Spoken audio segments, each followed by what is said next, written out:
আজ দুপুরে পপির বান্ধবীরা পপিকে আইবুড়ো ভাত খাইয়েছিল আর আজ বিকেলবেলায় পপির বিয়ের বৃদ্ধির ধান কোটা হয়েছে। তো চলো গাইস সেদিন কি করলাম ভিডিওটা একদম প্রথম থেকে শুরু করি। ভাই আর আমি সকালের দিকে বাজারে গিয়েছিলাম আমাদের কিছু কাজ কমপ্লিট করার জন্য। বাজারে এসে কাকির সাথে দেখা হয়ে গেল।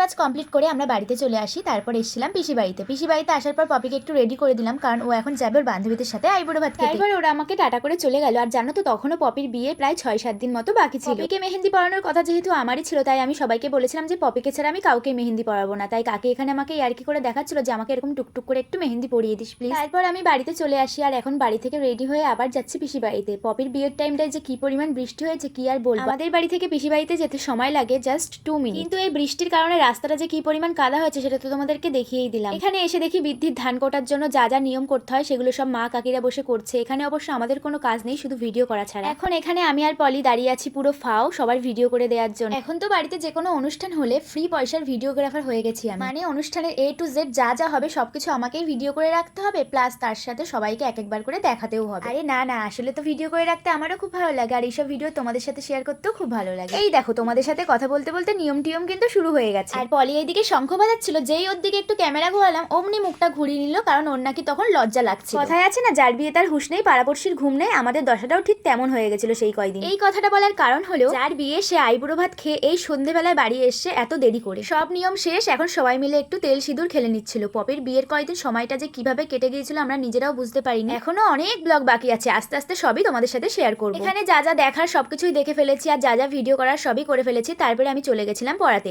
রাতের দিকে বাবা নিয়ে এসেছিল বিরিয়ানি, তো সেটাই তোমাদেরকে দেখিয়ে দিলাম। তো চলো গাইজ আজকের মতো টাটা, সবাইকে দেখা হবে পরের কোনো ভিডিওতে।